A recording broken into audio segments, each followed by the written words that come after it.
car? I can drive a car. Did you learn to drive in the UK?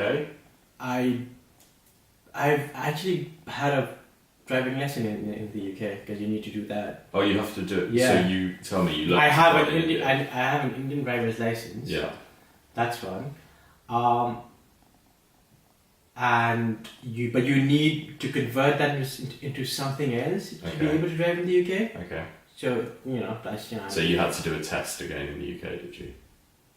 Yep, like a theory test, something that I never had. But not the practical test. No, the practical test too, because I had a driving lesson in the UK, and what's it like learning to drive in India? You just learn, really. I mean, like, if your elder brother or your father, mother, if they drive a car, you kind of just learn, because I know so many people, George, who drive without having a driver's license. Really? Okay. Like a best friend of mine. The way that Indian roads are portrayed on television for the UK insane, is right? chaos. Is it like that? Yes, Really? but we people think that there are no rules on the Indian roads, and technically that's true. But people know what to do. Yeah. Because you're up with that, right? You're immediately going to the horn though, and that's worrying me. It looks like you're ready to just go. No, it's something that I don't do. Okay. It's something I find very annoying. Yeah. But it's the one thing that people stamp on because it's free.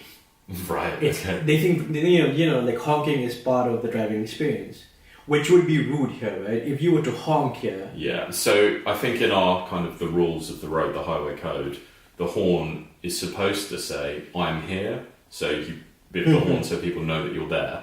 But in practice, no one uses it like that. You would, if someone pulls out in front of you or someone walks out into the street, you beep the horn to say "get out of the way." That's how it's used. My impression is in India it is used more to say, "This is me, I'm in my car, beep, beep, No, beep." this is me, get the fuck out of the way. Okay. But people do it when they're stuck in traffic and there's nowhere that anyone can possibly People go. do it outside schools, people do it outside hospitals, in Hospitals. Yeah. So it's... And I'm right in saying there's just cows walking across the street. It's where we come from, we eat them. Okay, keep that quiet. That's not. Okay, but that's very true. It's I didn't realise. You're not. I didn't realise different states of India had different legislation on how. Yeah, because it's a federal structure of government, right? Because there's the central government and the state governments. Okay. It's not the case in England. England is just one single country. Yeah. Right. And states are structured the way in India. States are structured the way they are in America. Okay. So they have more power and more control over the running of the state than what happens here. Yeah. So driving is the one thing that separates, I think, that not just India but the developing world from the first world. Yeah.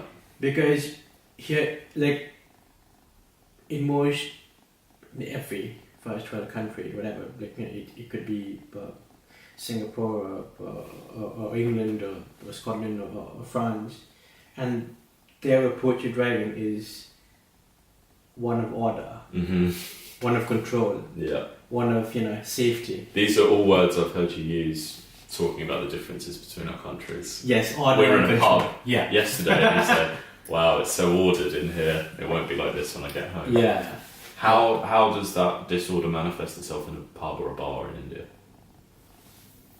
The fact that people don't have weapons, that's a good thing. Weapons? Yeah. What? I mean, imagine if we had the Second Amendment the way they have in America, people are carrying weapons, right? So in India, what weapons are being carried? No, I mean, the fact that people don't have weapons is a good thing. Yeah, sure, yeah. I mean, the fact that you feel safe. Like I can go anywhere and feel safe. In the UK? In India, in and the UK. India. Yeah. Okay, sorry, Because that's something the same, yes. Yeah, because if I know if I get into an argument with someone, nobody's going to pull out a gun. Yeah. Which is something that Americans can't really say. Yeah, depends where you are, I suppose. I mean, think about it, right? So that's that. But in terms of just the busyness and the hustle and bustle, because there's just too many people, George. Do people queue in India? They don't. They don't queue. That's not a kind of British hang-up. See, I've been gone from the country for like a year and a half, and I was traveling across India with a friend of mine, and he got bit by a monkey. Not something that happens in the UK. He got bit by a monkey, and we had to have tetanus injections. So we were traveling across across the country, and we'd spend 3-4 days in every city, every new place. And I remember we were in a hospital, and we had to get like the 3rd or 4th dose of tetanus injections.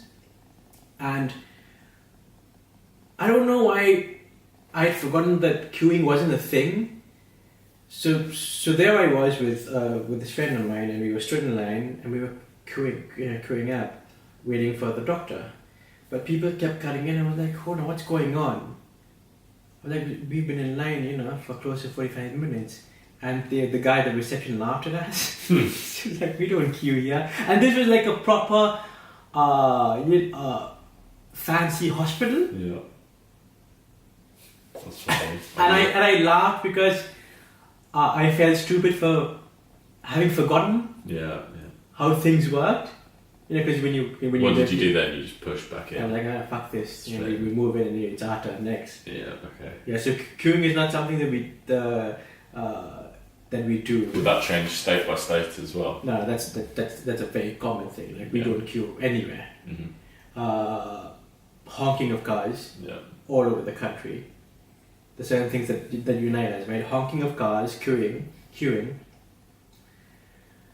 and just throwing of rubbish on the street. Really? You'd clean your house, and instead of throwing it into the trash can, the garbage, right, the recycling, just throw it on the street. As long as the house is clean. You do that? I don't, but why don't you do that? because I've been taught otherwise. Okay. But I'm generalizing here. Yeah. That's why things are dirtier than they should be. Okay. Because there's no sense of. There are rules and laws against doing it. There are, yeah. But people still do it. Yeah.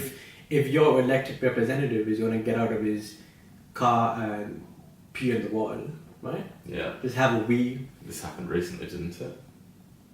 What do you mean? This was reported in the press recently. I think there was a member of parliament or government for India. I'm surprised that it was reported because it's so common. One of the parties is doing a clean-up program about public urination and defecation. Go on.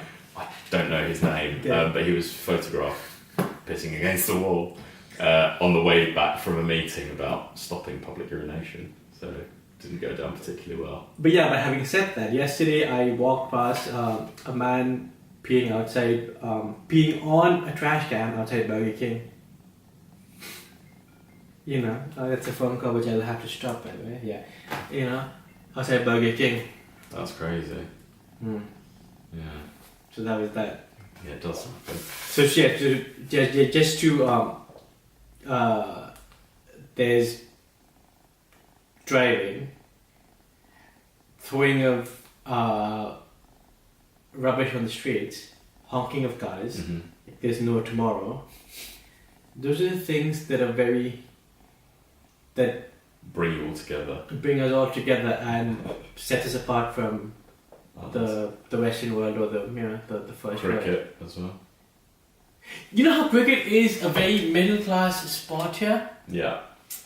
Yeah. Very much so. Yeah. Like because you have to have a ground. The way it's depicted and presented is definitely middle class. Like loads of the players are big, like lots of working class Yorkshire players and people from all parts of the country. But it's big in Yorkshire, right? So that's the way it's more. Yes, it's shown as like an afternoon gentleman's cup of tea watching the cricket, or at Lord's or the MCC or whatever. But I think it's becoming. It's actually growing in England with the rise of T20. Like more younger kids are playing. That's it. I think we had the problem where. It was seen as kind of fusty, boring old man sport. So 2020's kind of changed that in the last 10 years. But it's a very summer sport here, isn't it? Yeah. Well, you wouldn't. There's snow same on the ground. Same thing in Australia. Yeah, it's a summer sport in Australia. It's much bigger in Australia than it is in England, though. But it's a year-round sport in India, is it? It's the main sport. Summer all year round. And people play it everywhere. Like if you were to travel in Do any you of use the the big term cities, Indian summer in India? I mean, you know, every day. Every summer. day, so every day's an Indian No, summer. like, isn't it? I'm lucky. Like I'm pretty lucky because I come from a place with arguably the best weather in the country, especially when it starts getting warm. Mm. Like March to November, it's easy we have the best weather in the country. 'Cause The hottest or the least hot? the least hot, Yeah. you know. So that's that. Yeah, but cricket is the one thing that's also very Indian. Yeah. Like even without knowing the person, right? You know, if you're from India, you would be a cricketer, or Right. you'd know how to play the game. Yeah. Can you play? Tennis ball cricket. You know? Yeah. Okay. Yeah, I'm pretty good, but I haven't played a sport in so long. Yeah. I play basketball every now and then, but that's about it. Mm. Yeah. Basketball big in India? Only certain bits now, not really. Yeah. Why are you into basketball? I don't know. I just always wanted to be different. Okay. Yeah. Yeah. So that's that. But basketball is really big in China. It's the biggest sport in China. It's bigger than football. That's crazy. Can you imagine that? There's a couple. You know what? I got into we had a discussion once with a friend of mine, like a former housemate, and his girlfriend was there, and we were talking about basketball, and I was explaining to them how basketball is the biggest sport in China, and I don't know why he said that, but I'm guessing he wanted to appear really intelligent to his girl, to his girlfriend, and he was like, but you know they you know, she asked me why that was, because she thought that everyone in China was small and short, but it's not really the case. You know, people have Over 1 billion people. Yeah. There'll be some tall people. There'll be some tall people too, and even if you're short, you can still play the sport. And he said, no, with a very matter-of-fact phrase, he explained to his girlfriend that in China, instead of it being the normal 10 feet, the length of the hoop, Basket. Yeah. he was like, yeah, it's about 8.5 feet, Bring it 9 down. feet. They're And I was like, no. playing with a smaller goal or something. Yeah. So that's that. That's funny. That sport. You know, to cap it off, driving, the things that you notice if you ever travel there, driving, the honking of cars, spitting on the road. I mean, trying on the road, and cricket. That's Perfect. Why not? that. Yeah. Solid 3. So it's fair.